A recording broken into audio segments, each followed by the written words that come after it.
Spurs of America, with your hosts, Michael and Jacob.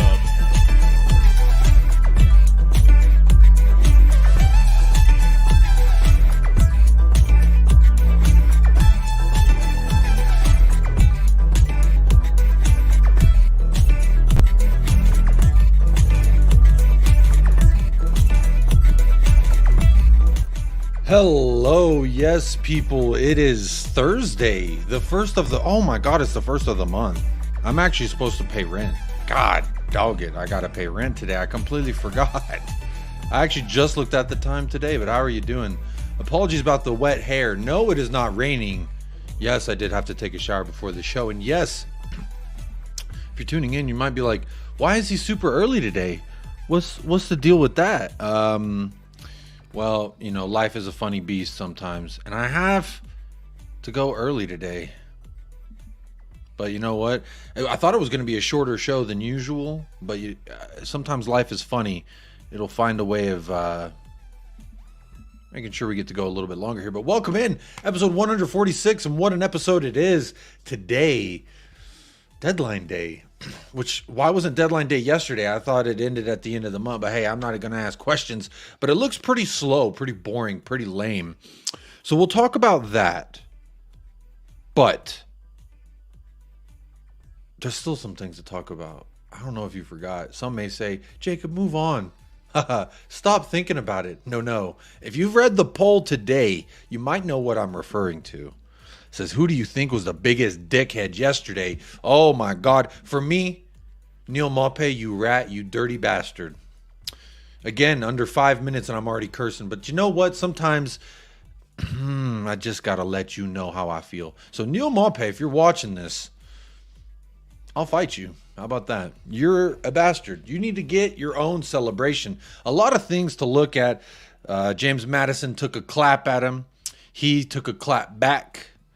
And at the end of the day, he has to hold that L. And I see people saying, oh, big up Shawnee boy, big up Sean, told everyone to get on over here. I'm gonna text him back and say, I appreciate you, bro.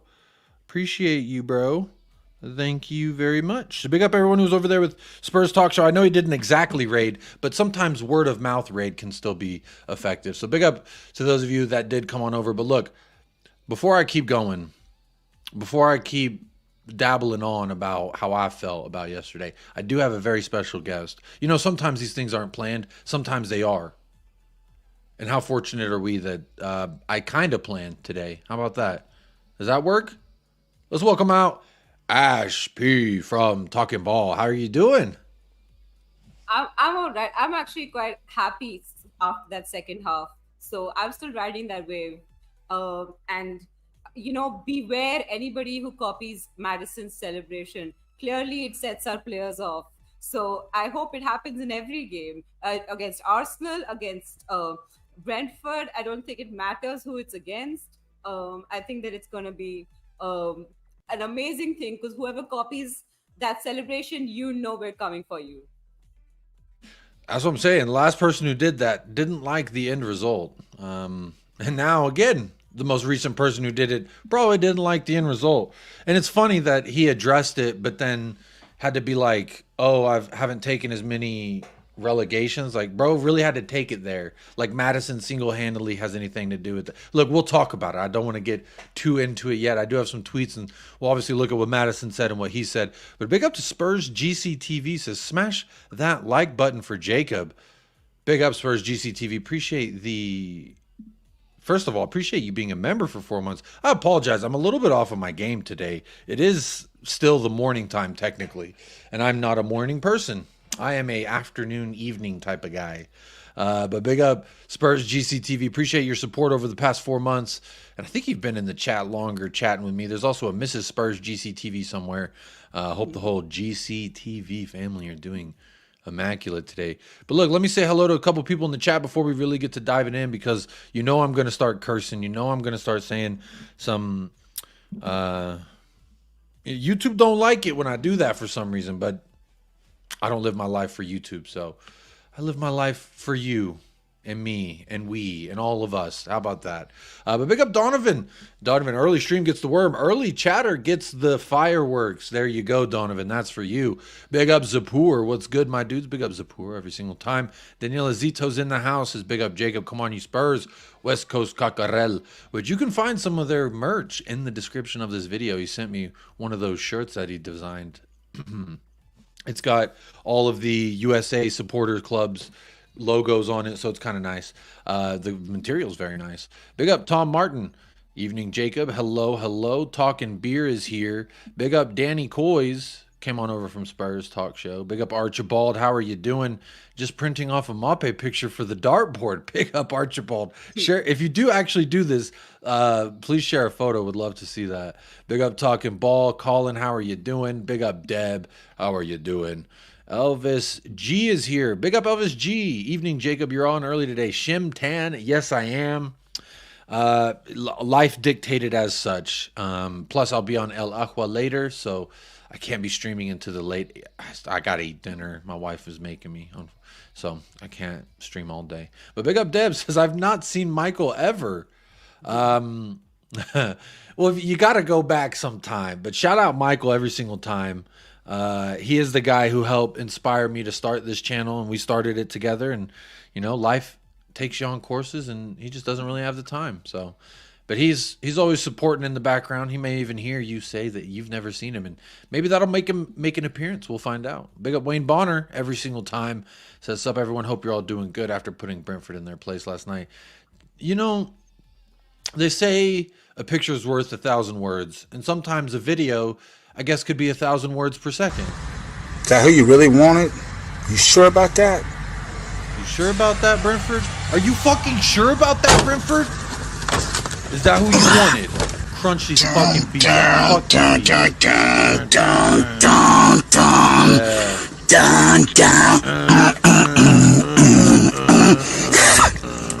There he is, bitch. Ash, have you ever seen that video before? No, I haven't. I feel like Jacob is, expanding my content horizons. So, look, I was doing a watch along. Colin joined me at halftime, and I was listening to it back. And so, Colin, if you're listening, please take my apology, because I listened to it back and he joined. I was like, we have Colin for halftime. Colin, what the fuck is going on? Because I was very upset at halftime. So apologies, Colin. He just was like, hey, can I come say hello at halftime? I was like, sure. And so he joined, and I was like, Colin, what the fuck is this? And he was just like, yeah, I don't know, in his very Colin way. So big up Colin. But big up Wayne Bonner. This is what we did to the Brentford Bees. Fuck them Brentford Bees. I'm on that vibe all day, honestly. They have to hold that. And you know what? Like, I didn't have a problem with Brentford. I was neutral about Brentford until yesterday, because I was like, yeah, their manager, he's got nice hair. They play Hey Jude at their home stadium after they win. Like, that's kind of fun, I guess. And I never really cared, never really had any skin in the game. But now I have an official stance, and it's fuck Brentford. All my homies hate Brentford, and I will forever hate Brentford. And Neil Maupay, wherever you go, it's always going to be a lateral move. We know that much with Neil Maupay, right? He's going to go from a mid-table club to a low table to a mid-table to a low table and back to a mid-table. So, you know what? Have fun in purgatory. Neil Maupay, you absolute bozo. Anyway, I digress. Big up Tom Martin, reminding everyone to hit a like on the stream. Big up Cheese Room John. Oh, we got some royalty from YouTube royalty from the Cheese Room. Big up, everybody. Says, hey, Jacob, I'm so thrown by deadline day being today. That's confusing. I remember I was like, wait, shouldn't deadline day be last night? I was, after the match, wondering why no deadline day transfer streams were going on, but apparently it's today. And we still got a few hours left in the window. Ash, before we keep going, do you think we're going to do anything before the window closes? Do you think there's a chance? Really doubt it. I mean, if we had to do it, it would already be happening. I know there was that Barcelona person. I forget the name. But I really don't see that happening. Yeah. He looks like a love child of Erling Haaland and Martin Odegaard. What is his name? Bergvall or something? That young Swedish kid. The photo of him, he looks like Odegaard and Haaland had a baby. Yeah. Yeah, his name is I gotta read it out. It's Lucas Bergwall. Lucas Bergvall. I do have a tweet saved somewhere. Obviously not doing the best in being prepared. There it is. I do have it. It's right there. Let's see. Here you go. Lucas Bergvall. Apparently we're trying to hijack this deal. Then this child, in this photo, he doesn't look. Well, there you go. Kind of like that. There's Bergvall on his way to N17 after he hears Ainge. I do have that saved. We'll talk about that in just a moment. Big up Roy.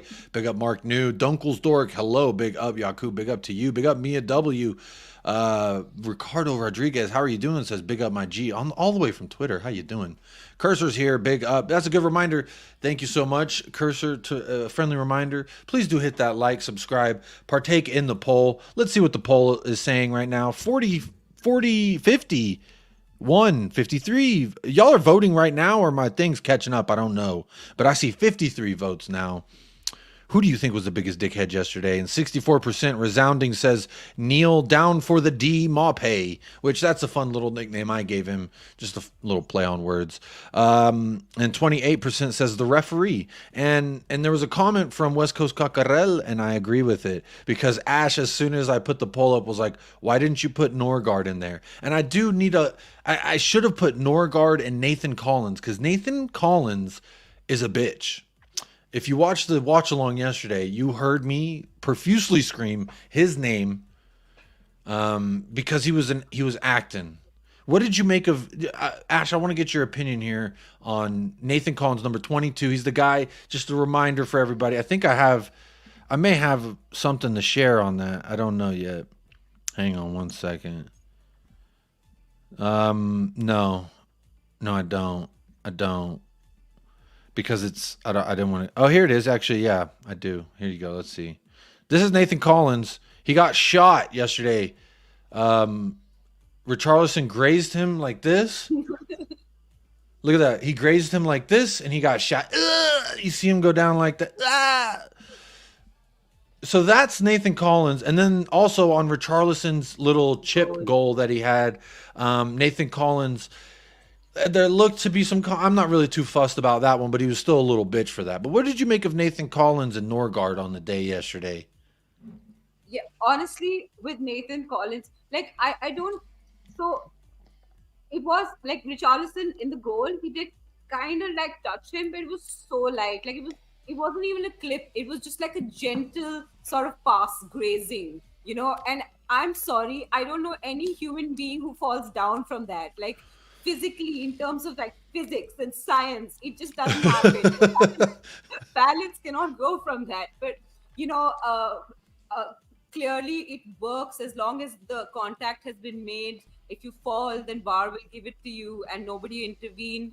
And so I'd be interested in knowing if the goal was given, would VAR have intervened or not? Because in this case it didn't, because it's like obvious. I don't know how clear and obvious works, but whatever. It was just stupid, honestly. And with Norgard did 6 fouls yesterday. 6. Some people were counting 9, but I counted 6. And if you're doing 6 fouls, you should be off the pitch. I do not understand why he was still playing. He played all 94 minutes or whatever.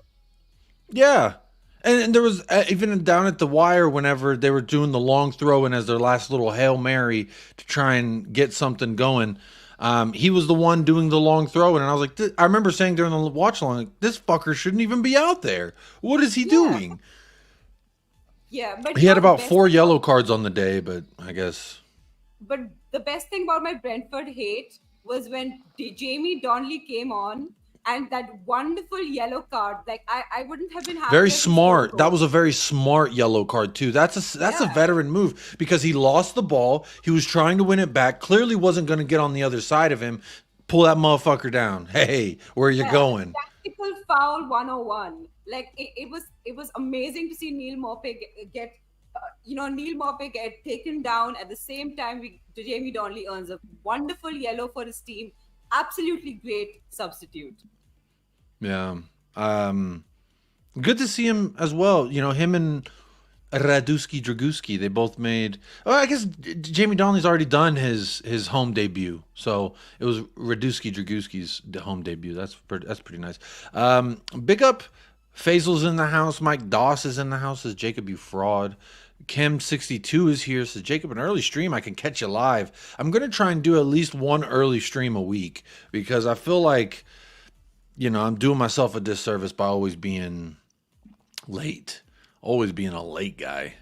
That guy in the clip is my spirit animal. Look, I do need everyone to do me a favor. I did tweet this very thing to Brentford because I feel like they needed to see it. Look, I'll share the tab just so y'all can see it real quick. I said, this is... Wait, you can't see it. Hang on. I said, my reaction to this, and I sent them that video that we just watched. It was Brentford basically being like, we lost a close one. Oh no, we lost a little bit. And you know what? This is my reaction to seeing this. So they can hold that to the highest degree, honestly. I didn't have any problems with Brentford before yesterday, and now I actually hate them. I actually hate Brentford. Like, why were every single player being such a little asshole? That's what I want to know. Do you know why, Ash? Is that a coaching thing? You think he said, let's just go in there and disrupt what they're trying to do in that manner? I mean, their counterattack was working well. There were moments where they were pressing us even when they were 1-0 up. And I was saying, look, they're pressing us. We have to take advantage of this. And in the first half, they really had the better on us. What did you make of the first half specifically? And why do you think, I mean, obviously we know it's Destiny Udogie giving away a bad pass, the run against things. Then you had Romero covering two different players. And he saw Van de Ven coming in, so then he drifts off to his other player. And people are saying that's Romero's fault. So I do want to talk about the first half and the first goal specifically. But people are saying it's Romero's fault. I remember watching We Are Tottenham TV, and shout out my boy Ashmatic and the other dude who was on there. But why are they lying? Why are they lying? I watched their reaction to the goal. They were like, oh, no, Romero, what are you doing there? Romero was playing the pass because his teammate had finally caught up to help. Therefore, he was playing the space behind him to cover that pass. I don't know what Romero did wrong. But Ash, what about you? Maybe it's because people say I'm biased and I always fight for Romero. But I didn't think Romero did a whole hell of a lot wrong yesterday. Yeah, I generally don't think so either. I think that the fault was not with Romero. I'll tell you what, I don't even think that completely the fault was with Udogie either, because if you notice, just a few seconds before that, like about 5 minutes before that, Bentancur also lost the ball in the center of the pitch, and luckily it didn't lead to anything. And I think that the problem was that the fullbacks were too central. Like, I know that we like to play inverted, but because we were so inverted, everyone was kind of like sitting on top of each other, and there was just no space. Like, there were no pockets of space created where you could sort of pass to each other because everyone was so close together. And I think that's what led to like the pressure being built up, because we were all sort of like pocketed together and too narrow. And so then there was a lot of space between Udogie and like Werner on this side, and Porro and Kulu on that side. So those were the channels from which they were always coming. And so you could see that constantly, even in that offside goal that was disallowed before that. That's what happened. And then again, that's what happened this time. And you could see that again and again. It was that one channel. I think that in the second half, Ant just told Udogie and Porro to be a little wider, which is why you could see Udogie progress the ball from the wing just straight on, and then pass it, and then get that Werner pass back. So I do think that it was just too much space left between the winger and the fullback. And once we corrected that, it was fine. But yeah, like that pressure that was created, it was a bad pass from Udogie. But I don't think Romero could have done that much, honestly, to stop that goal. Some people are saying he could have been stronger as well. But honestly, I don't see it as Romero's fault. I think it was a tactical problem that we fixed in the second half. That's a very good point that you brought up there. The fact that we did see a little bit of a change in the second half. Now, there was almost a little bit with Destiny. It was like one step forward, one step back almost. And I thought he had a horrible first half, and then he made up for it in the second half. But then he he had another error that led to that. And I'm not trying to distract everyone, but I did want y'all to just see that I like this little slideshow. Just kind of tells you how the day went, and I think it's very nice to see. But pick up everybody in the chat. Jason Bell, Piccolo, Mount Everest, Hotspur says he was here for the watch along. Big up Mount Everest. Vader Games is here. That's a City fan, and he's a fraud. So big up Vader either way though. Now you know says I used to rate Nathan Collins. Actually, I hate Nathan Collins. I didn't know who he was until yesterday. Mo says take your fraudulent bottle job potch back now.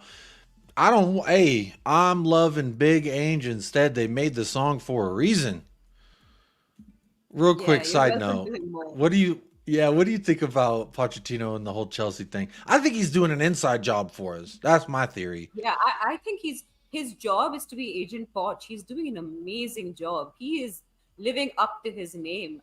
You could see it. He loves Spurs, and he's doing us a huge favor. And he's making them spend a lot of money. Now we're the richest club in London. It's all working out for us. It's all coming up Spurs because of Agent Poch. Mm-hmm. Thank you very much. That's what I'm saying. Paul from the Hotspur Hippie, we sat here when he was appointed and he did his introduction video. We were like, bro, he looks like a prisoner. He looked like his arms didn't move from the armrest. We kept joking. I think he might be cuffed to the damn chair because he wasn't moving. So, big up Beyond 72. I'm curious what y'all are saying here in the chat about Romero. West Coast Cocarel says we had this debate in the bar during the game. Romero played it right. He had Van de Ven. Bro, when he steps off, watch the replay again. I've watched it. Like when he steps off, Van de Ven is in. Van de Ven's in, and he was waiting that entire time for that run. That was what he was watching for. So that's kind of, I agree with that. He says, was in position to stop an easy cross. If he had gotten to the rebound, it would have been genius. But defensively in the second half, Romero specifically was like he couldn't put a foot wrong in that second half, honestly. Yeah. Every single, his passes. For the second half, he was my man of the match. Because it was spoiler not just alert. Sorry. Yeah, but like he was like everywhere on the pitch. He was distributing the ball as well because, Ange just woke up one day. He was quarterbacking. He was just like, who's running? Pew! Here you go. Yeah. Hey, I thought he was cooking yesterday, but maybe that's because I have an agenda. I don't know. But tell me more about Romero specifically. Like the first half, sure, okay, let's say one of those is his fault because he didn't. But in my opinion, you stop that turnover from happening, then the whole thing never happens, and we're never talking about it. But Romero specifically, like, I thought this was one of his better games. People were in my chat not naming any names, buried Nick, Collins, and Ranjit. But they were saying, oh, he's definitely not fit. He came back early. He's not looking like himself after that first goal. I thought his passing was much improved. Look, Man City are the best team in the world, and they made him look like shit when we played Manchester City. I'm going to be honest, and I said it after the match, that I didn't think Romero had a good game defensively or passing-wise. And that's just, you have those when you play the best in the world sometimes, and we didn't look like ourselves. But there's another player, James Maddison, I do want to talk about in a moment. But Romero, for you, Ash, what did you see that made you think like he looked back to his old self, or that gave you a little bit of confidence in the sense that, this wasn't his fault?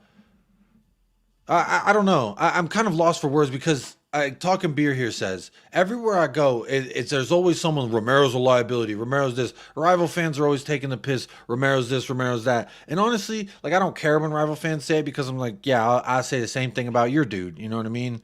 But when Spurs fans are also feeding into that same agenda, it actually like kind of irks me. But where are you at with this whole Romero thing? Is he a liability? Is he a bozo, as some people say? Is he... I don't buy the whole bozo thing. Like, that's just ridiculous. Also, if you're a Spurs fan, stop calling your own players names. It's stupid and reductive, and I don't. It doesn't help anybody. I will say that, with Romero, the first half, nobody was good. Like, I can't point to anyone and be like, oh, you were amazing in the first half. I didn't even think we were going to score. Like, there was no clear-cut opportunity apart from that Richie goal. curler that he sent in that didn't curl enough. I don't think there was any opportunity where we looked like we were scoring. But I do think that Romero in the second half, he was a beast. Like, do you remember the time when on the I think it was Tony who went on the left, and he was coming in from the left, and Romero went all the way to the left because I don't know where Van der Ven was, but he wasn't there, and he went and he defended it. Like, he was Van der covering Ven the pushed up a few times too. There was a few Yeah, times so Van der Ven was drifting into forward spaces. exactly, and Romero was covering the whole box at those points, and like distribution wise as well. Like, he was finding the spaces. He's so important for our distribution. I don't see why people don't see his on the ball work. They're always talking about his off the ball defending, but it's like the opposite of Richarlison, right? People talk about Richarlison being bad on the ball but don't see his off the ball work. It's the opposite for Romero. Like, I don't understand why people can't see his distribution and passing. He's perhaps one of the best passing defenders in the league. I would say that honestly. And so I do not think Romero is a liability. And yeah, I'm sure he can get a few less red cards or whatever. But when he's on it and when he's playing, he's amazing for us. And I think that long may it continue. Well, to pivot just a little bit, and we're going to do this throughout the show when there's things that pop up, because it is deadline day. There's a tweet about 30 seconds ago from Fabrizio Romano. So let's go ahead and take a look at that together, Ash. Fabrizio says, understand Bryan Gil has not changed his mind. He is staying at Tottenham despite many links. Gil never wanted to make another loan move in January, and this hasn't changed so far. Bryan is happy at Spurs and ready to do his best. Ash, when I read that, what does it mean anything to you? Did we worry that he would leave on loan to Brighton?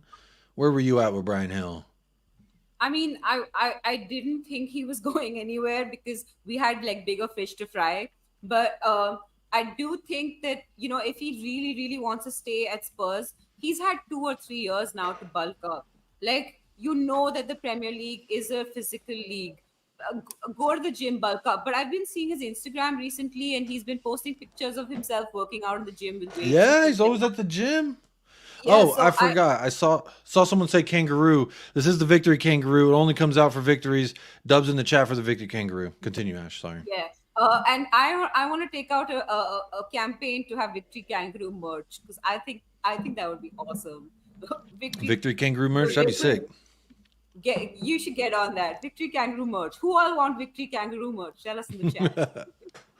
I've been trying to make some merch. I just want "Talk to Me Nicely" on a T-shirt. I think that'd be nice, because I always tell people, it's time to talk to me nicely. Big up True Blue. Does anyone care about this fact that what's up, cool? How you doing? Big up morning. Good morning, Mick Dundee. Lino Wolf says, big up United Spurs of America, reaching out from the UK. # Spurs family. Big up Lino. Not sure how to say the name, but apologies if I fucked it up. But good morning from Texas all the way to the UK. Good to see you in the house. Stateside Lily White says, poor fella, I think Gil falls into the bin of kids we've let down a bit. Do you think that we've let Bryan Gil down, Ash? Or do you think it's just been one of those, we forced this move? And I guess in a sense, that sounds like we kind of let him down because we made it happen. And then we really, how many managers has he had? He came in under Nuno, right? So he had Nuno, Ryan Mason, Antonio Conte, Stellini, Ryan Mason again. I think that it is possible. I feel like we can say that about a lot of kids. We can say that about like Sar when he came in, and Udogi was sent out on loan, and it could have been that we would let them down as well. But I feel like with Ange, he's the kind of person, if you're doing well in training, he'll put you in. So if Ange is not putting him in, because people his age like Udogi and Sar are all playing. And I understand that on the left it's competitive because Sonny was here and Richie was here, but it's not that competitive either because Sonny left, and we had a time when we didn't have a left winger and Solomon was injured. He had an opportunity that time to cement his place, and he started a game as well, and then he came on for like a few games as well, and he had enough time, I think, to prove himself in training and on the pitch. And I feel like he sort of wasted some of the opportunities he's gotten. Like, you're not going to get a lot of opportunities in a big club. You got to seize them while you can. You seize the moment, you know, like, what is it? Was it Frozen or Coco? I think Coco. Seize the moment, you know, carpe diem that shit. Yeah. I think it was Coco. Yeah. Shout out Disney for that. Um, Stateside Lily Whites says lots of managers bringing in other wingers, changing system. That haircut deserves better. Last thing on Brian Hill, Ash, what do you think of his haircut? You're a lady. Do you fancy his haircut? Does it look good on a young man? What do you think? No, I feel like I don't understand why men think it's okay to just like put a mop on the top of your head and think it looks cute. Like, I know that it's like this whole new type of haircut that, like, because of like Korean dramas and all, has become like really popular, but it looks good only on very few people can carry that off. You have to be as beautiful as the people in those Korean dramas to carry off that haircut. I'm sorry, We you hear don't that, have the Brian. cheekbones to pull that off. Yeah, you're gonna have to hold that, Brian, respectfully. But did bring that up just because it is one of the latest things that Fabrizio Romano has said. So as those happen, Fiona says it looked good in the 60s. Yeah, with the Beatles. Carpe diem that shit. Yeah, I'm pretty sure it's not the direct quote from Coco, but it's close enough in my opinion. Neil Primus says, don't know the lady's name here, but her commentary is excellent. Her name is Ash P. And you can find her at Talkin' Ball. It is in the title of this video. It's in the description of this video if you want to find more of her. You did just do a show this morning for me. Your White Chat Lane, right? Yeah, that one's in Hindi, but I'm also coming with a show with Ellie on Friday. That's in English, so you all will understand it. Yeah, normally y'all do the Hindi show at like 4 a.m. my time. I think I told you the story. I woke up once and I was like, what are they saying? I feel like I know what they're saying, but what are they saying? And it was very strange time. But hey, we'll get back to the match. Let me fix my layout here. Hang on. Here we go. There we go.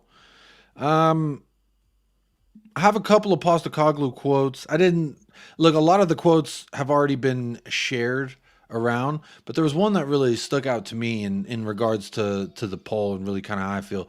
And it was about well, I guess I should have left it on this one. It says, oh, now you can't read that. There you go. Oh, wrong screen. Man, this whole morning thing is fucking hard. I don't know how people stream in the morning. I'm like, wait, I keep forgetting like my next segue. I'm kind of fucking the show up, but pick up everybody who is rocking with me. Vote in the poll, like the video if you want. You don't have to like it either because I'm having a rough go at it this morning. But Alistair Gold says Postacoglu on if his players were fired up by Maupay. And this was something I wanted to bring up. There was a comment. I don't know who commented. It was way time ago. But someone had mentioned that we were very easily triggered by the dark arts. We were very easily coerced into playing their game the way that they wanted to play it. And that maybe that's a sign of our immaturity. But Postacoglu says, if the players were fired up by Maupay, he says, I hope not, because that's exactly what I'm talking about. I'm not a fan of it. I don't like the whole bravado, pushing people around. If you're that brave about things, my player, their players, just get into a UFC cage, and then we'll see how brave they are. We're out here to play football, and that's what I want our guys to do, focus on playing football. They should not be getting motivated by things that aren't really important to us. So he's saying it's not important. He's saying that we shouldn't get sucked into this. But Ash, for you, for me, oh my God, if you know what? I think this will be a good little exercise. For those of you that weren't here for the watch along, I'm just going to show you. Well, actually, I didn't start it, so I'd have to find it. But I wanted to show everybody my reaction. But Maupay, like, I was so, he made me so mad that entire match. And then the replays, they kept just showing replay after replay of Neil Maupay and Ivan Toney doing the dart celebration. It was triggering me. So I was right there with the players getting triggered and fired up by it, but he doesn't want that. Ash, where do you stand as far as how you see it? And before I get your answer, let me say big up to Taylor, legend of the channel, legend of YouTube already, cemented their place, has gifted out bunches of memberships, upgraded to the highest tier membership on this channel, gifted out a bunch of memberships to a lot of different channels. So big up Taylor of the Soggy Undies Club. Hope you're doing well, Taylor. Big up and glad to have you back. Says big up to the chat and the panel. Big up Taylor every single time. But Ash, for you, I don't know. I liked it. I play better when dudes talk shit to me in a competitive sport. I play better, but that's me. And Ainge doesn't want our players to be like that. Where do you kind of see it? I mean, I think first of all, if there was that UFC cage match, I would pay plenty money to go see it. Like if they put Romero and Maupay and Matty Cash all in like a giant UFC cage, I would go watch that. I know a lot of people would too. But I will say, like, you know, with Spurs, we've always been like, you know, we've never sort of had that. I don't agree with a lot with Jose Mourinho, but I will say that sometimes it's nice to have like someone who just gets your goat, you know, like just go at them. Don't be like the namby-pamby Spurs team that just like plays beautiful football but can't be aggressive and rough and, you know, give it to them as good as you get. And I feel like that's why I used to really dread going to Burnley away, for example. Burnley away used to be my nightmare because we we get bullied, right, at places like Burnley away. It's about Turf Moor used to be a tough place for us. Yeah, because of that, like because we're such like beautiful passers of the ball, but we don't know how to like give them stake. So I kind of like it. Jose Mourinho did say that, Ash. He did say we don't have enough assholes on this team, and then we got Cuti Romero. So I will say that I think what Ange is referring to is like a larger problem in the sense that, you know, in the Chelsea game, and then again with the Aston Villa game and Matty Cash, and again with Yates, and then again with Maupay, we sort of got like rattled, and that sort of affected our performance on the game, in the game. So I think that what Ange is saying is that you channel that aggression. You do all of the things, like you do the banter and everything, but like focus on trying to win the game using that aggression. And I think there's a nice balance that you can achieve. Like I think with Man City as well, they lose it a lot. Like Haaland in that game, the game we drew, he lost it. But like City. You mean Erling Haaland did what? I got a funny little picture. Look at that. I loved Erling Haaland freaking out. I love that. It's fun. It's good stuff. Yeah, but I think you need a little bit of that fire in your belly to have that tenacity, that little bit of rough edge to you. And on some, honestly, when we used to play against Everton and Richarlison would do that whole like tough guy thing, I was always like saying the same shit. You're a little bitch. You can't take it. You don't want the smoke. But then now he's on my side. I'm like, could Richarlison be that tough guy? I don't know, but at least I know Romero. Like if we're talking about who can we nominate to fight in a UFC ring from our squad, Romero was probably my first. You know who else? Vicario Sicario. I think he is the silent assassin. A lot of people. Did you see him at full time getting in Ivan Toney's face? That was quite nice as well. Yeah, and he said something like you should have put a bet on it. I think that was fake. So that Prim Inside account, I think that was fake. But I did see that and I bookmarked it and I was like, when did he talk to the media? Because James Madison talked to Sky Sports or TNT or whatever, and then Postecoglou spoke to Spurs Play. Timo Werner spoke to Spurs Play, and I was trying to figure out when Vicario was interviewed to say this, and I think it was fake. I am 99% sure it was. Like, I wish it wasn't. I know. It sounds like the kind of thing he would say as well, because I have a feeling like the way he worded it made it. You could read it in Vicario's voice. That's what it is. I wish I had started because it was great. You know what else is great? or it's THFC. We haven't won a Premier League match without Son or Kane in over 5 years. So how about that? Yeah, yeah. It's finally a new generation. I'm loving it. I love the fact that we can win something without Sonny and Kane. I love Sonny like to death. I love him, but he's 32. We need to look towards the future as well. And I'm so happy that we can prove. We're proving that we can win no matter who plays, because it's the system and not the players. It's not individuals. Yeah. Big up Tom Markkinen back in the house. Good to see you, my friend. Tom Markkinen. Long time no see, buddy. Says, yeah, play better, but don't get drawn in. That's what they wanted because they don't have our quality. And I think James Madison said this to Sky Sports after the match, and I really liked I really liked what he said, but it kind of solidified how I thought it was. They're going to want to slow the game down. They're not going to want it to be this end-to-end affair. They're going to want to slow it down, set pieces, corners, take time away. That's what they wanted. They were getting their way in the first half. First half was riddled with a lot of that. So I agree with you here, Tom Markkinen. Agree with you, Tommy. But big up, Tom. Good to see you back in the house. I like this. Stateside Lilywide says, if we had 11 Vicarios on the pitch, we'd end every match with 8 players. I'm trying to see if I could find it, but I have to be sly about it, about the video footage. So let me see. Let me see if I can.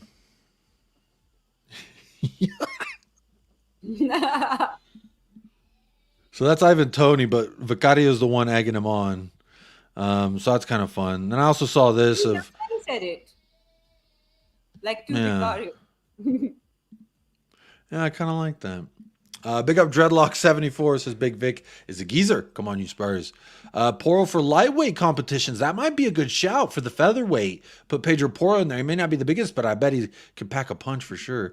McLaughlin is here. Says, I watched a video on the worst tackles to see how long it took to see Romero, and I guess you didn't see him at all. I guess that's what it is. Big up Lino. I know how to say your name now, Lino Wolf. Says that was our first time listener. So big up Lino Wolf. Hope to see you back around here. Paul Tucknot, one of my favorite last names here, says fire in your belly is not the same as losing focus by triggering.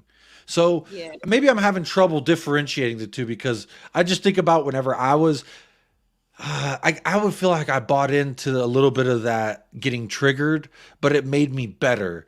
I don't know, but everyone's their own beast, and even Brendan Johnson said that, we were immediately after the match, he spoke to TNT, Brendan Johnson did, and I don't remember the exact quote, but it was something along the lines of they were trying to rope us in and we were getting triggered by it, and we wanted to, but to me, if it makes you play better, then I don't know what the problem is with it. That's just my opinion, though.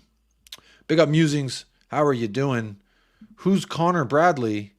I'm pretty sure that's Tom Little. I'm not sure. I'm not so sure. Chelsea did that to us at the Battle of the Bridge. We lost 2-0 lead that night just because we let Chelsea into our heads. That's a good point. But that was We do that with Chelsea often. Fucking, oh my God, I hate Chelsea. Chelsea make me so mad. But Brentford, I'm still thinking about Brentford. They make me so mad. Can I just show this one more time? Is that who you really wanted? You sure about that? I'll end it. I'll end it. I just want to see the smash right here. Yeah, fuck those bees, man. That's what I'm on. Some people really don't like that clip. They're like, I saw Faisal said, when you play that clip, I have to leave and then I come back when it's over. So sorry about trigger that. Warning. Oh, yeah, I should start saying trigger warning. Trigger warning. Here's Mikel Arteta eating meat.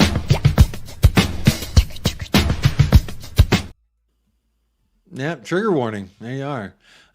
Somebody today sent me a picture of them eating steak, and I couldn't see it without thinking about Mikel Arteta. So he's ruined steak for me. Can you believe that?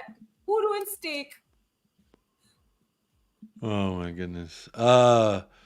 Big up. Look at that. We got Liverpool fans having a go at us. Liverpool fans really ain't been the same since that 1-L in the Premier League that they took to us. They still reference it. They still say, "Oh, how dare they?"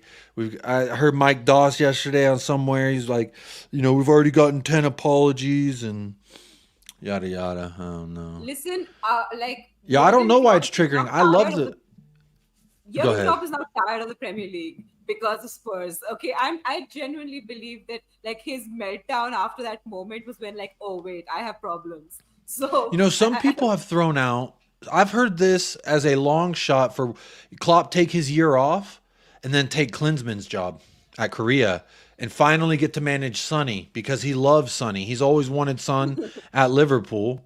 What if? I think it'd be more along the lines that he'd probably go to Germany national team after he takes his little break. But honestly, I'm going to say this again. Klopp leaving is only bad for the Premier League because he's a world-class manager. Like, as much as I hate the fucker for a lot of the shit that's happened over the years, I respect him because first, I think he's a good guy, human-wise. And then secondly, he is a good manager. However you feel about him, you can't deny he won Liverpool a league title, first one in 30 years. So, I think he's a hell of a manager, and I think it makes the Premier League a little bit worse. I've always been of the mindset that I would prefer to have every single player out there that could be out there with no injuries. I wish you could, in a video game, you could just turn injuries off because then we really get the best product every day. We really get to see the best as a consumer. So that's kind of how I feel. And I think him leaving takes away the quality in the league and that. Yeah. And they did score the winning goal for us. Don't shout out Joel Matip every single time, but go ahead. Yeah, I genuinely think with Klopp there, I don't think that Man City every season I don't go oh, Man City are just gonna go run away with this league, because he's the only manager that I sort of put faith in can challenge. I really hope Ange can challenge Pep, but we've not seen evidence of that as a Spurs squad yet. Even though we've been in and around the top 4. So I feel with Klopp leaving, I hope it doesn't just become a one-horse race every season. So yeah, I wish he would stay.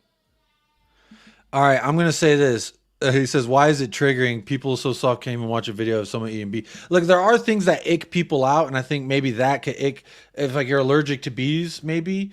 But for me, I find it fucking hilarious because I was at halftime.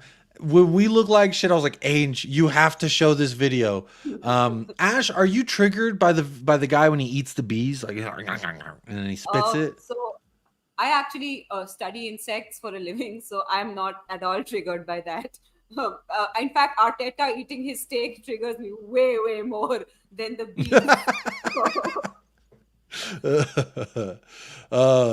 The big up Spurs King. If a chat member or someone just super chat a $1, I'll play the B video again. All right, I'll play the B video again. MLS should bring Klopp to grow the league. I don't know that. Maybe that would. I mean, they got Lionel Messi, Luis Suarez. They put Barcelona out there in Miami.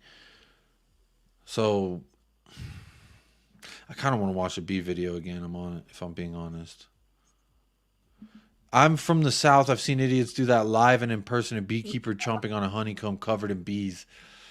That's crazy. There's a woman on Instagram who takes cleans out honeycombs with her hands. It's insane. Okay, she just with her live hands, she just goes into a bee a honeycomb and just takes out all the bees and puts them in her box. It's just really weird. Yeah, that I mean, to me, that's more ballsy than it is weird. It's more like, I hope you don't get stung, because I feel like if I see one bee around me, I'm like, get the fuck away, because I'm scared that I'm going to get stung. Yes, we do use StreamYard. This is on StreamYard right now. Speaking of triggering Messi worship in the MLS, that's funny. It was a wasp nest. It wasn't, you know what, Talking Beer, you brought it up. You're a YouTube chat member, so them's the rule. Is that who you really wanted? You sure about that? Just take a good look at it. So Talking Beer, I think you're right. That is definitely a wasp nest. Look at the one that flies away, like whenever he does that.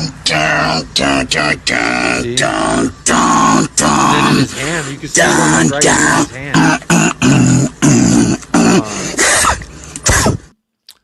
I think he probably killed him by the time he ate him, so maybe they didn't sting his mouth. That's the only way I could see him like being all right. Hey, big up Ozan Kebab. Yes, he played Center Bob. Says big up Yakub. General thoughts on Broja to Fulham. Is it on like Donkey Kong? Broja to Fulham?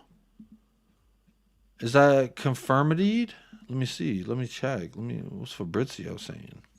Big up Ozan. Thoughts on Broja to Fulham. Broja's what the fuck?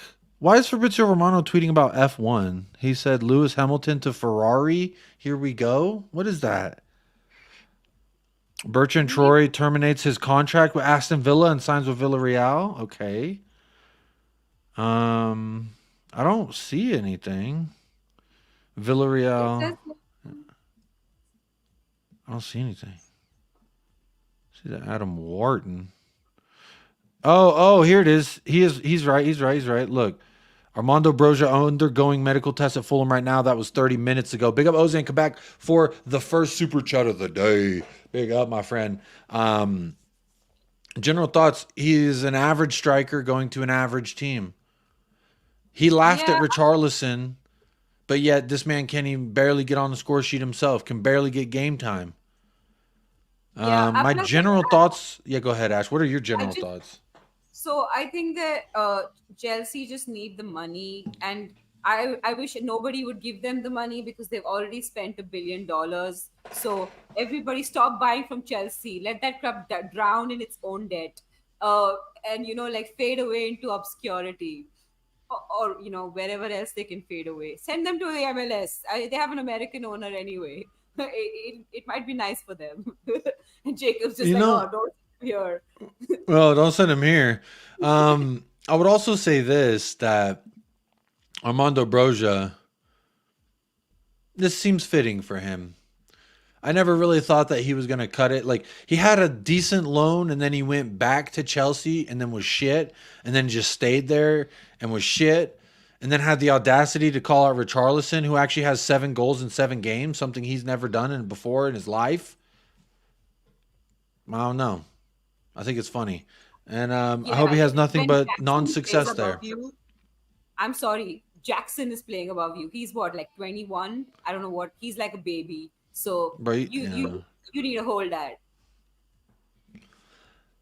Stateside, here's a differing opinion here. Stateside Lilywhite says, honestly, I think Broja is not half bad. He's still a young kid. Strange that Chelsea seems so ready. Well, they need to sell. He's a homegrown for them. So they need to sell, I think is what they have to sell him, because since he's homegrown with the FFP, now that money they can use and they can spend that because it's technically like a profit or some shit. Don't ask me the financials and this is what I hear from the people who know what they're talking about. But allegedly what I've been told and what I've heard from various platforms I listen to is Chelsea are under duress of FFP and they want to spend, but they cannot. So they need to sell homegrown, which is why fucking Conor Gallagher and Spurs has been lingering this entire transfer window, because he's a homegrown that they could possibly get a substantial fee for. Ozan says, I think FFP is making all Prem teams be cautious into making big signings this January. I think that's leading to the most boring winter transfer window I've ever been a part of. This FFP's looming over. It's like everyone knows that the big tax man is watching. You better make sure the Excel sheets are looking right. I don't know. It's kind of boring. I'm not gonna lie. It is kind of boring. But big up Ozan. I don't really care about Armando Broja. It's such boring news. Is there anything else that Fabrizio said? I know he's on some streaming platform. I saw Pablo Fornals is going somewhere. Yeah, no Premier League really, but Fulham paying $4 million. Is that literally the only Premier League? Nottingham Forest yesterday did get Giovanni Reina on I think on loan for the remainder of the year from Dortmund. That's a good player. I like him, but obviously since Sancho's there, that's a little bit surplus to goods. It'll be interesting to see how he does in the Premier League because I've kind of hinted it around the fact that I would like to explore him as an option as a U.S. men's national team. How better to galvanize a bunch of U.S. fans who haven't picked their Premier League team yet. Shout out Clint Dempsey every single time. Look, there it is. Boom. Shout out Clint Dempsey every single time. That I've explored that, but it'll be interesting to see like him go to a Fulham, a Nottingham Forest, and let's see how he does. Maybe he could do something in the Premier League, and that might be all right. I like Giovanni Forest Reina. are really good. I really like Forest's loan policy. Like they've steadily been growing, and like they're selling their homegrowns like Johnson, and so they're doing really well with the FFP as well. I know that they had that they have that little blip because Johnson didn't go in didn't go soon enough, and so they're a little bit over their FFP. But they've been planning well for it, so I don't think they'll be penalized in the end. I hope not, because they're really good. Hey, big up Ozan says the biggest signing was in YouTube, me getting signed to the El Aqua show. Well, I technically didn't sign. It was only verbal agreements, no medical either, because I would have failed that. Yeah, I think Giovanni Reina is a big signing for Forest, honestly. No Solanke. I'm not upset. I didn't want Solanke for 50 mil. If we have 50 mil to spend, give me somebody else. I don't want Dominic Solanke personally. What did you think about Dominic Solanke, Ash? I mean, I wasn't upset by it, but it's not like I was excited or anything. I do think we need another goal scorer wherever in the front line Ange thinks he wants to put them. But I don't know if Dominic Solanke is the answer. I was wanting Jimenez for a really long time, but that didn't work out for us. So whoever they want to sign, I just hope that I feel like Dominic Solanke is getting too much, like with Richarlison in form. I think that he would be on the bench anyway. So it doesn't matter who we sign unless it's somebody who would really challenge off the bench. And so I feel like we should wait till the summer for it anyway. Like, I think there are better strikers, and like there are better strikers out there in the market. I know the striker market is very very limited right now because that's a position that's seemingly going out of favor. But I really, really, really hope that we get a better striker than Dominic Solanke.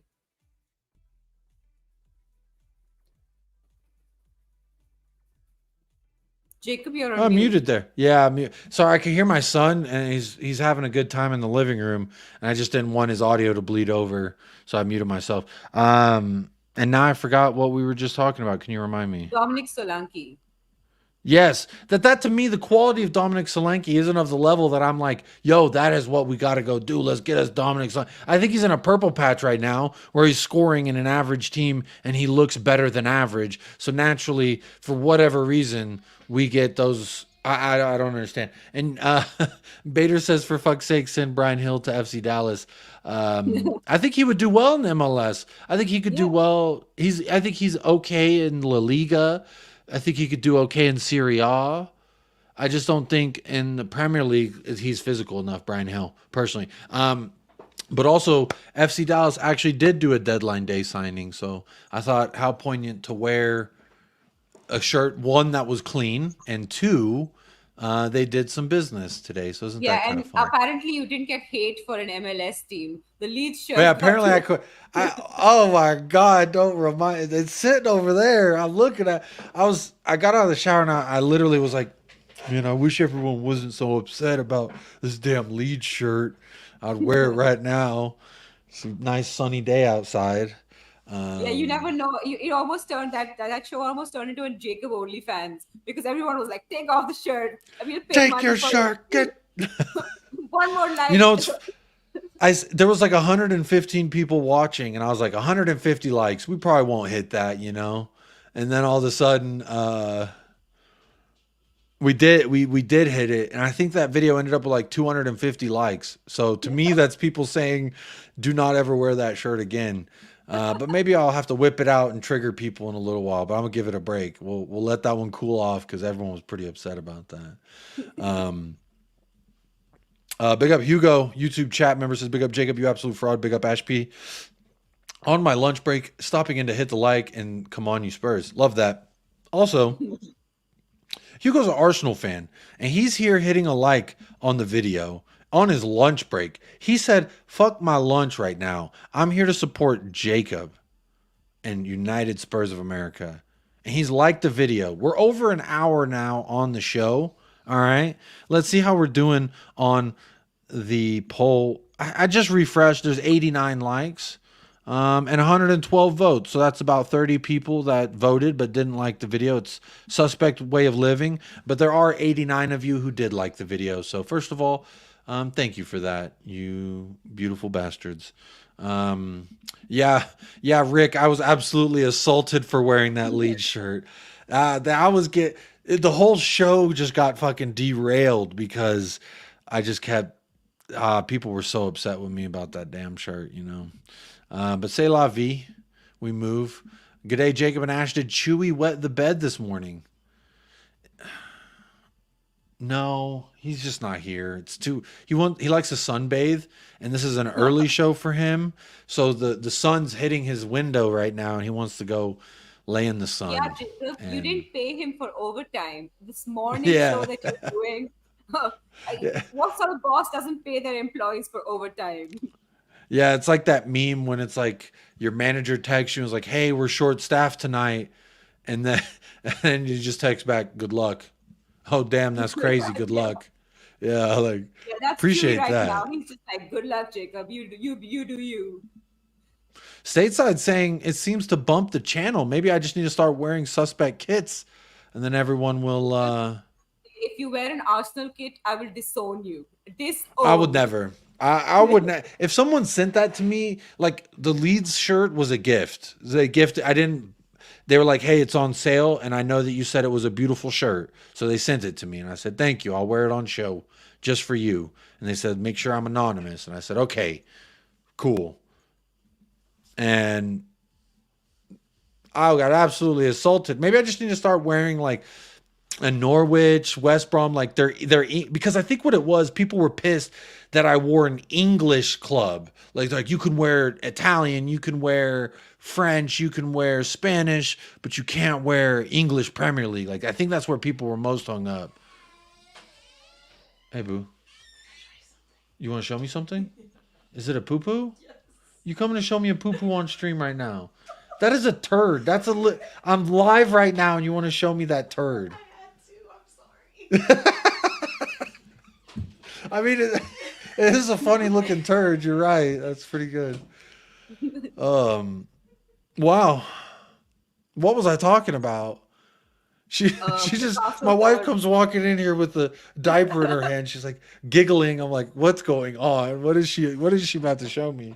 That's kind of fun. Hey, it's diaper art. Picasso ain't got nothing on diaper art. This is true. My son is an artist. Definitely not a starving artist. Big up to Ziad, says like and subscribe. Big up Ziad. I'll be chatting with him. Oh yeah, he's a Chelsea fan. Ooh, Chelsea took a fat L, but it was against Liverpool. No shame, in my opinion. Says like and subscribe. And Nawaf put the link for Ziad Zone. That's his channel out there. Go ahead and subscribe. Support all good content creators. Yeah, poop emojis in the chat, y'all. My wife just walked in here and just showing off some poo poo. Very interesting turn of events. Hey, you know what? I guarantee there's not any fucking transfer deadline show you could go to, and you're gonna get a little surprise like that. All right, and big up. This is a Chelsea fan. Says get this at 100 likes. We could Shirley, but don't call me Shirley, hit 100 likes. I know like 10 people left when the poo poo came out, but it's okay. I didn't show it on camera. This is a tongue twister, and I don't know why. It says stateside Lily Whites. Thoughts on Valise heading out to Sevilla. I hope he's going to get game times because I like the kid. Now, he barely was running on the field the other day, what I saw. I'm honestly a little bit like, I guess with Timo Werner, like, does that supplement that Valise hole that we could have? Where are you at, Ash? Do you think we should have kept the kid? Do we like loaning him out to Sevilla? He might get more game time there. I mean, I'm happy that he's getting more game time. And I do think that, since we're out of the cups, he would have gotten very little game time here because playing very few games Oh, that's true. this season. But I will say I kind of like the kid. Like I liked his movement. It looked promising, and he's been playing a few games with the under 21s as well. I'd liked him to like stay there and sort of work his way into the team. But we have a lot of dead wood to get rid of as well. So while it's there and sitting on our bench and rotting away, we might as well send the poor kid out where he can play more. So I hope that he does really well and then comes back, and then we won't need a striker because we'll have 2-3 good options because we can play Sunny there and Richie there and Willis. So it might work out. Well, I like the kid too. For me, I thought that he showed a little bit. I don't think he showed as much as maybe like a Julian Alvarez did at his age coming from Argentina. But he did get his first Premier League goal on the senior team, so that was kind of nice. And he seemed very excited about that, although it wasn't a loss to Brighton. But he was pretty excited about that. For me, I kind of agree with you there, Ash, that he's really not going to get that much game time here. So, especially being out of the Cups, we're not going to have some kind of rotational piece. And when you think about our front starting and immediate bench, I don't know. Hill or Valise, I guess flip a coin. But Brian's staying, and Alejo Valise will be gone. So that's kind of interesting. Honestly, I don't really expect much to happen in this transfer deadline, if I'm being completely honest. So I kind of want to talk more about the game a little bit. Here's something, a nice little transition. Let me see. I'm going to get this pulled up.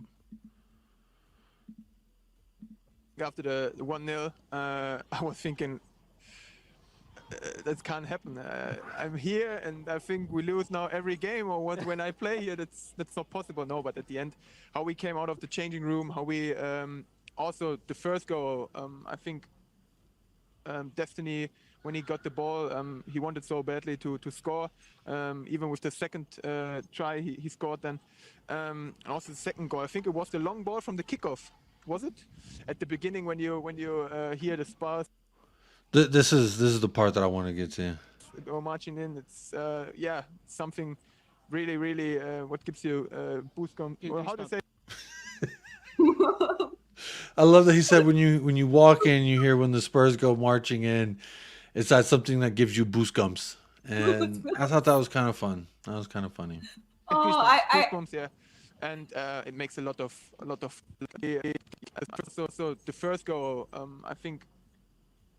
Destiny, when he got the ball, he wanted so. Well, everyone, that's 4 minutes long, so we're not going to listen to that whole thing. But I thought it was. Yeah, someone should make a short with just goosebumps in it. Like, I think the problem is he said he quickly realized. I think that he. I think the commentator, the MC told him it was goosebumps, and so then he corrected himself mentally. That's what happened, I think. But I think it's so adorable. Like I want he's just, I didn't really I wasn't so excited by him when he came, but this kind of makes me it endears me to him because I'm just oh, he said goosebumps. So it's just kind of cute, And he in Hindi we say this word, it's called bechara. It just means sad little boy. You can never be angry at a bechara, So it's bechara. So you just want to put your arm around him and be you can do it, Timo. And so he just gives me that vibe. So I'm just oh, you go and play your game. You'll be fine, That's kind of funny. For me, Ash, I don't, I think it's just, this guy speaks at least two languages. You're going to have little quirks in the way that you speak, boost gums type thing. What I like about Timo Werner is that he has 3 assists, or no, excuse me, 2 assists in 2 matches? Or is it 3 assists in 2 matches? So the third one, the one that he's talking about, the Udogi one, he didn't get as an assist, but in my head it's an assist. So it's 3 assists in 3 matches. Well, so either way, even if it's still 2 in 2 Premier League matches. Yeah. So in 2 Premier League matches, he has, as I think someone showed me a graphic. I think it was Nate Pie. Big up Nate Pie and the whole Pie family. Let me see. Yeah, it says he has 3 Premier League assists. This thing that I'm looking at. Let me see if I can share this.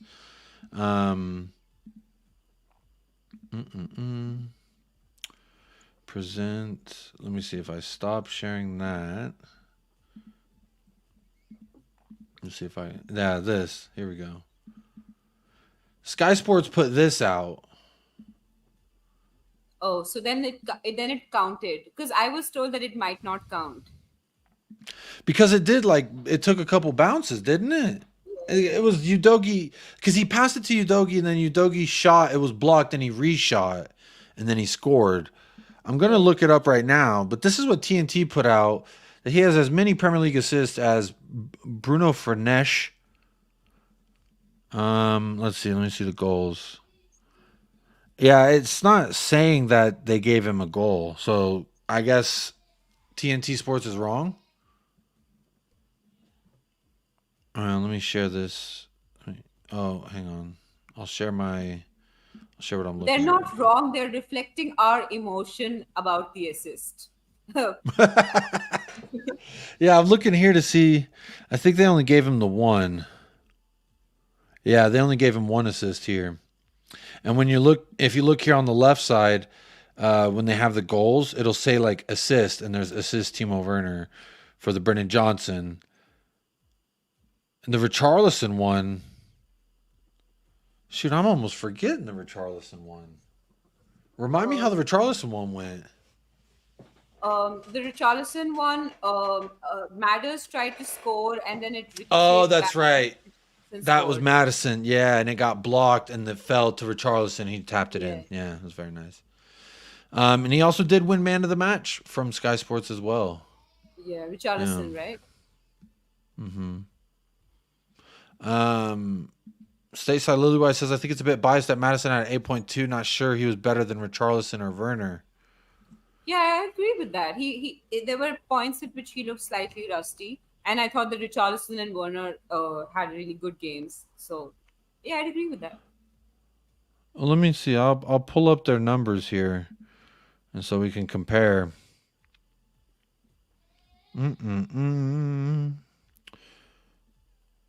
Richarlison had 46 touches. Timo Werner had 64 touches, and James Madison had 110 touches. So that right there would indicate that he's way more involved on the ball. So the first number that you see on all those names are their touches. So you add theirs together, and he still had more touches than them. Yeah, but he's a midfielder. Yeah, and I think that, but for SofaScore purposes, that all gets factored into the number that they. So like, I'm not saying that it's like the end all be all. It's just the way that SofaScore's point system works, to my understanding, is that the more touches you have, the more of everything you have, the more points you have on your overall score. So yeah, I'm not saying I think it's an interesting conversation. I think like as a midfielder, a lot of touches gets you a lot of good points, whereas for forwards you need like passes and progressive carries and shit. I don't know, but I don't really know what how they come up with these figures at the end of the day. I'm not like 100% sure. I do want to ask, and this is the part I want to ask the chat as well. I'm looking for the banner. It is vibes from the day after, lest we forget. We do have to do our man of the match and our BDE of the match. So anyone in the chat, if you do want to let us know who gets your man of the match and your BDE of the match, let me know now, and we'll go through those before I give mine. But Ash, I want to give you the chance first. Who gets your man of the match and who gets your BDE of the match? Well, my BDE might be a surprise to people, because I'm going to give it to Brennan Johnson for the dart celebration after he scored the goal. Because it was just he turned around and he threw darts at them. He stuck his tongue out, and then when everyone got all hugged up, he was like, and he posted. He actually posted that on his Instagram. I'm gonna see if I could get that. He posted a story. Actually, I can't show it because there's music under it, but he did post it on his story. basically like we got his ass. Like the audio was like got him, like we got him, and it's him doing the dart celebration. Yeah, So I'm Brendan kind of Johnson gets your hoping. BDE. Very nice. Yeah, I'm kind of hoping it's like his boy to man moment for Spurs, or where like the BDE will come to his rescue and he's just gonna turn into like this destroyer. He take on his defenders. He's gonna be amazing after this with the confidence of scoring that goal. So I'm kind of hoping all that BDE translates into like future BDE. Yeah, absolutely. I mean, I agree.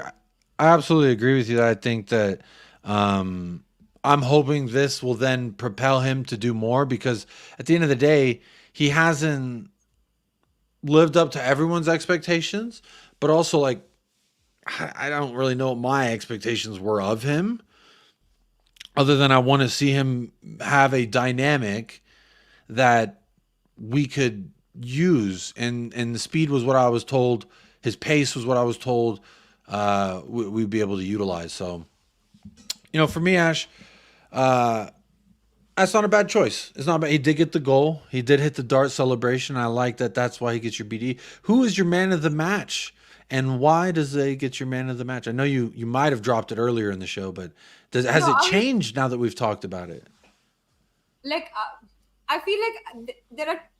It's a tie. Okay, for me, it's Richarlison and Romero. Both of our shithousery experts are my man of the matches because of Richarlison's hold up play and Romero's distribution. And I also feel like nobody else is going to give the recognition to Romero. Some people even forget to like mention him in like polls they make about man of the match. I won't mention whom. So like I will just for that I will give Romero man of the match. So yeah. Yeah. I like that one. You made it so I didn't have to pick him as my man of the match. But let's see what the chat is saying as far as who their man of the match is. And then I'll share mine. Richarlison, man of the match for Kim62. That's interesting. Stateside Lily White says Richarlison, man of the match, defended from the front, took his chances well. A big upside dancer says Maupay talked to Matters nicely when he did that celebration. I was ready to travel to London to fight him. My wife told me to calm down. Side dancer, I was in here freaking out, screaming at the TV, and my wife was texting like, "Can you please stop screaming?" VCats gets man of the match to Timo Werner. That's a good shout too. He was impressive. Bob Down Under, do you think Bentancur showed tiredness due to his huge efforts making quick returns from injury? With Sarr back, perhaps he comes off the bench tomorrow. I mean, Should we I play think that tomorrow, huh? No, it's not tomorrow. We play on Saturday. no, I think it's day after. Yeah. Oh, but it is Friday for y'all, so. Yeah, I mean, we have for me it's Sunday, so like it works out time wise for like 3 different days for the 3 different continents. But I will say that like he's had a really long injury, Bentancur. It's not easy to come back from that and just like be the player you were before. It takes some time to sort of play yourself in, and I feel like we should give him that time simply because we know the class of player he is. So just give him the time, he'll get there. Just like keep your faith in Bentancur. Don't write him off. Yeah, I don't know if I've seen anyone actually writing Bentancur off because honestly, I think that he has been, for the most part, he's shown signs and glimpses of being his old self. Even yesterday, he had a few great turns with the ball and just he able to, with his back to facing opponent's net, grab the ball with a man on his back and turn him. And he did it twice yesterday that I can remember. There was another man like in front of him. There was a man at the back, and there was a man on the side as well. So there were like 2 players involved. Yeah, so and he spun them both. Beautiful. But I do think he's showing a little bit like he's still working himself back. He was out for a long time. The injury that he sustained is not an injury that you just pick up and move on from very, very quickly or anything. So, but yeah, I think, he rushed back. Romero rushed back. These players are saying, fuck my health. I'm going to rush back because I want to help the team. And, it seems like Angel's like, hey, all right, cool. I'm fine with that. I don't know. The second question here, Ash, I'll throw it to you. while I sip some of my coffee, says, with Sarr back, perhaps he comes off the bench tomorrow. For No, I think Everton he on the can play weekend. both. Just play Sar, Bentancur, and Madders in the midfield. I don't see why we can't play both. So then you're benching Like, you really Brennan need Johnson? Skip to start? I don't need Skip to start. I don't need Skip to start. But so you're saying Brennan Johnson misses out on the starting 11 yet again? Yeah. Because I mean, if you I do a think midfield of Madison, Bentancur, and Sarr, then Kulusevski gets pushed out to the right, Timo Werner on the left, and Richarlison through the middle. I don't know. You know what? Well, It might actually be good because when people are really really tired, if Johnson comes off and it's just like this, it'll be like Turbo Timo on one side and Johnson on the other side at tired legs, running at tired legs. It might actually be good to bring him off the bench. I think I mean- when we signed Brennan Johnson, I ultimately saw that as his role coming off the bench versus tired legs when we've been wearing him down all match. That's kind of where I thought he would get, and we kind of just because of injuries and suspensions thrusted him into that position. But also, I want to ask you something. Kulusevski, fucking anonymous. I thought on the right wing he offered nothing. I think one thing he offered in 45 minutes, which was not even successful at any point, but he gets moved centrally. He was involved in the build-up to Brennan Johnson's goal, I believe it was. He did something nice because I remember listening to my call of the game and I was like, nice, Kulu. There goes Timo. And then he passes it to Brennan. Timo! That's all crazy. But so he was involved in our goals when he did get shifted. Where are you at with Kulusevski? I've always said that I don't really rate him as a winger anymore, that I only see him working centrally. And even still, I need him to be stronger with the ball. I need him to be strong in the midfield because he'd been getting overrun a lot when he had started in the middle. As for you, where do you kind of sit with the Kulusevski thing? I'm with you. I actually really don't see him as a winger anymore. I think that he has proven that his future lies in the midfield, but Ange keeps playing him on the wing, so I'm assuming that he sees something that I don't. He did look really good. Like, he didn't, not really good, but he looked improved once we moved him to like an 8, because he has a really high work rate and his hold up play is pretty good. Apart from those in the end when he was supposed to take the ball to the corner and he didn't. Apart from that, his hold up play is pretty good. So I did think he was better off centrally than he was on the wings. But then, maybe Ange thinks that if he improves his goal scoring potential, there's still something there on the wings. He's just really predictable. It's not that he's a bad player on the wings. It's just that the defenders know exactly what they're going to get with him. And so they have a game plan and it always works. And that's why he looks anonymous. I wish someone would just sit him down and be like, right legs exist. Love your right leg. Love every part of your, somebody just be like, right legs matter. Like, sorry. Someone tell him, because honestly, he scored a goal. I think his last goal he scored was with his right foot. He scored like 2 goals this season with his right foot. So he can use it. He can use it. Look, I did see this. I was just refreshing Fabrizio Romano. So Sevilla and Tottenham already exchanged contracts for Alejo Veliz. So it looks like it's a done deal. It looks like he passed his medical. So if he passes medical, it looks like West Ham behind Calvin Phillips gave a goal away already. Wow. I can't believe I was even like, yeah, I'll take Calvin Phillips. I think he's all right. If he could get to his Leeds United form, apparently Leeds is, you're not allowed to mention Leeds, but if he can get back to his Leeds United score. I'm pulling up the game real quick just because I want to see what happened.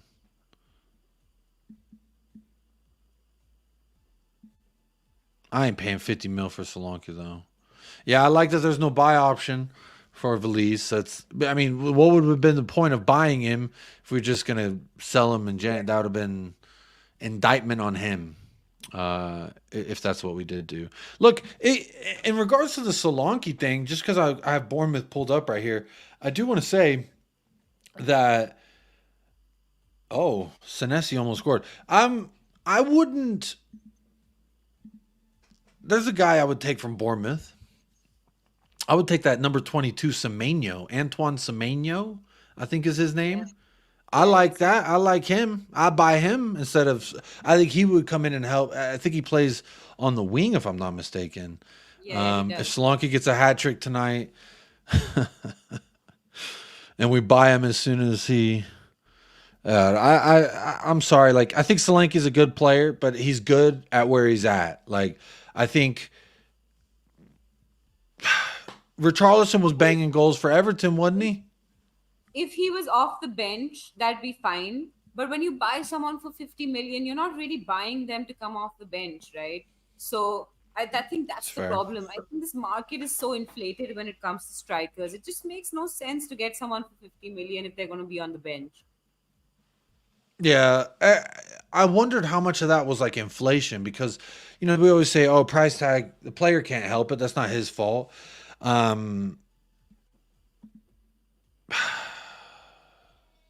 The Brennan Johnson thing is so frustrating.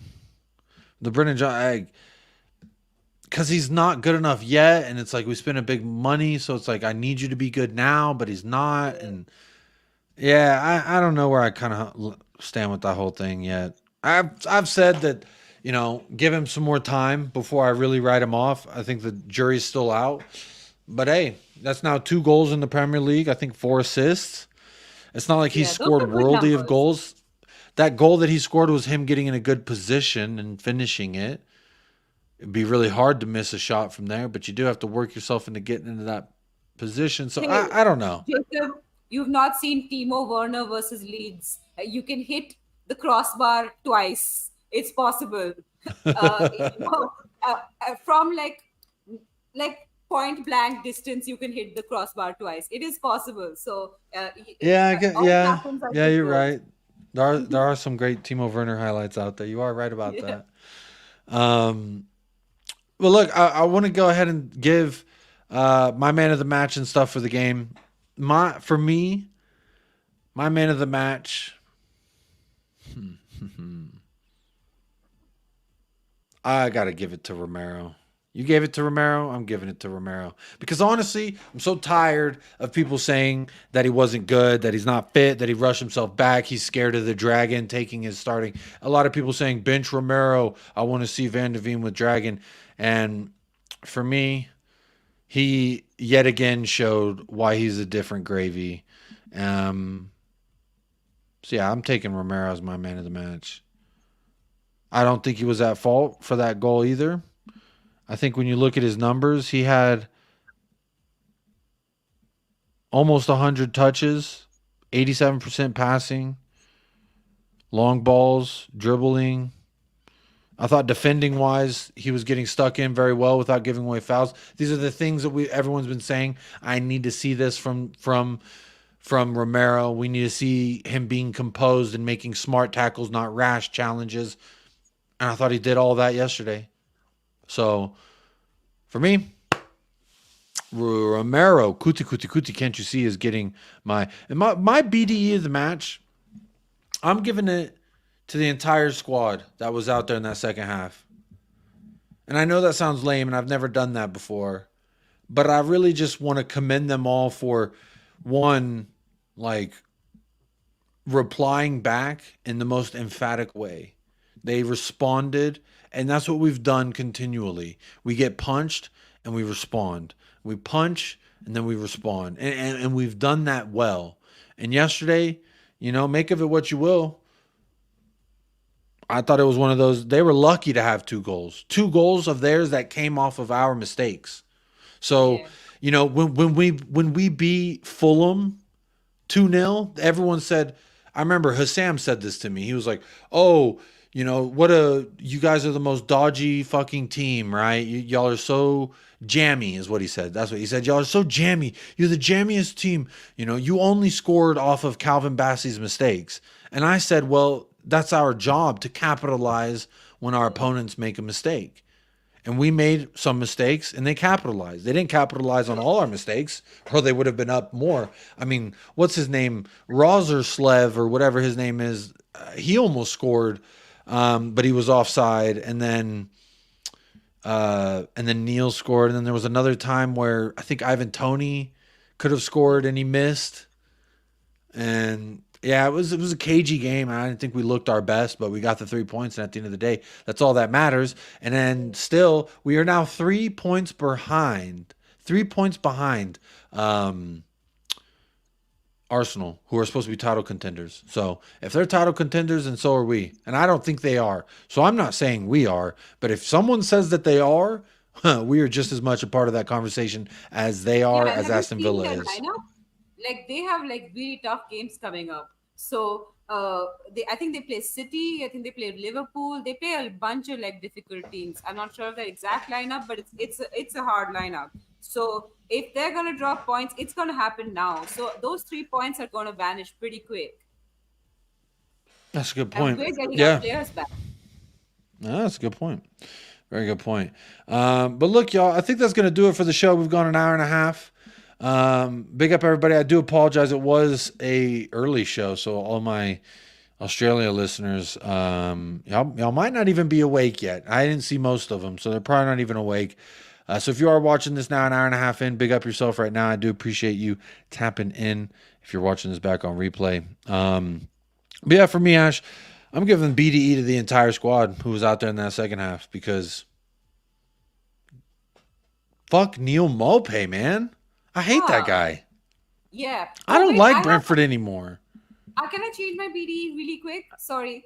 I want to of course. give my BDE to Ange for suddenly thinking we don't need a midfield in the second half. Those 2 substitutions, what a masterstroke. He's just like, hey, we don't need a midfield. Get both the midfielders off. Yeah, he said, fuck it. That's a good shout, though. Ange Postecoglou for BDE. I mean, he did show it. And also for that halftime talk. Really kicked him up the ass. And then we responded. So hair dryer treatment. I want to be a fly on the wall. I'd pay to hear that talk. Oh my God, I would love to be a fly on the wall there. Absolutely. Rixie says, thanks, Jacob and Ash. Appreciate that. Big up, everybody. VCAT says, any chance for a watch along versus Everton? I've thought about it, but like, am I going to do a wake up with Jacob stream? Because it's at 5. The kickoff is 5:30 a.m. for me. I will literally be rolling out of bed, but it might be easier to watch the match if I'm sitting in front of a bright ass TV than if I'm like curled up in a ball watching it in the corner of a room. Maybe. Yeah, I've thought about it.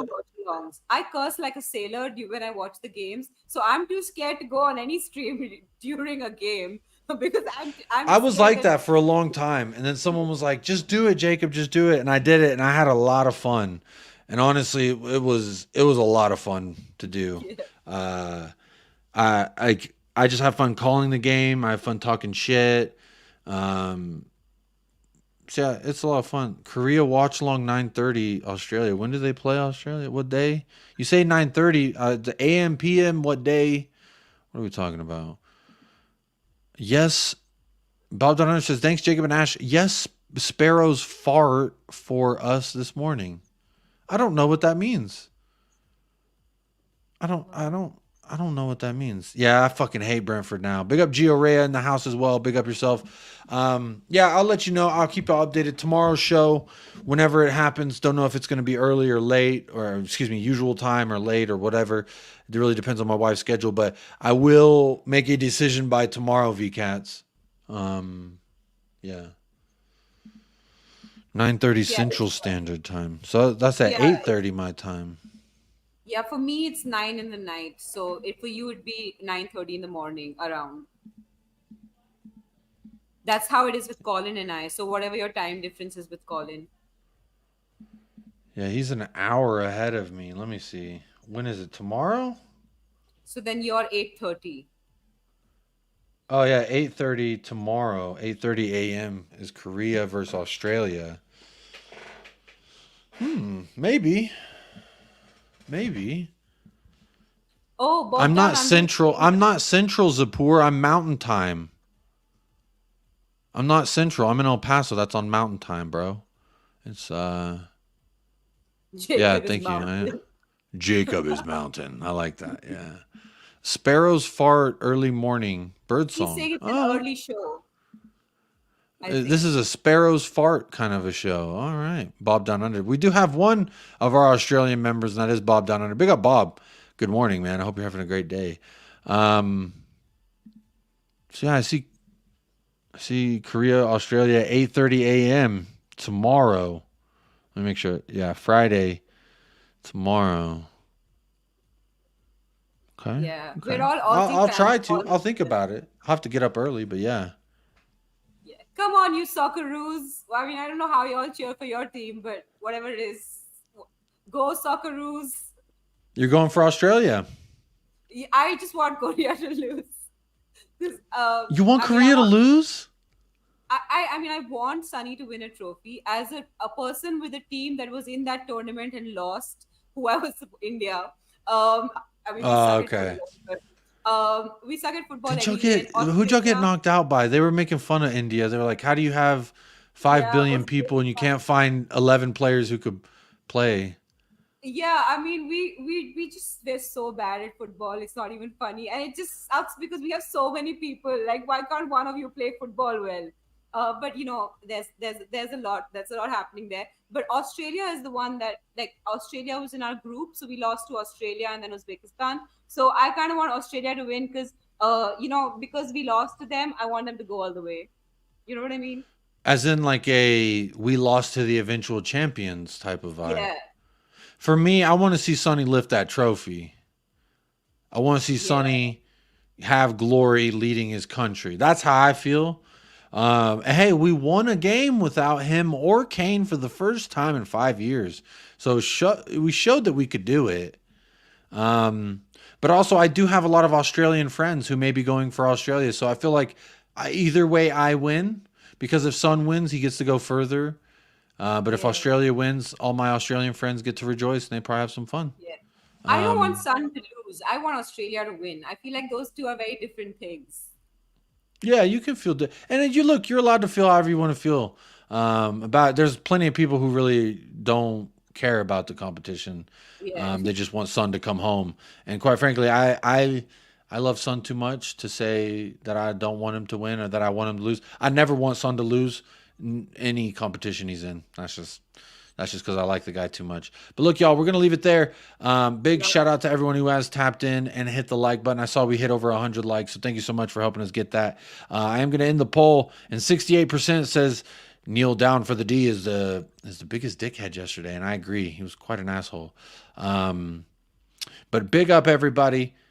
Make sure you hit a like and go subscribe to Talking Ball. It is in the description of this video. It is in the title of this video.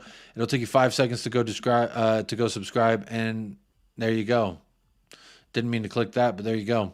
As always, folks, I want you to do me a few favors. I need you to stay blessed, stay fresh, up the lads, and come on, you Spurs.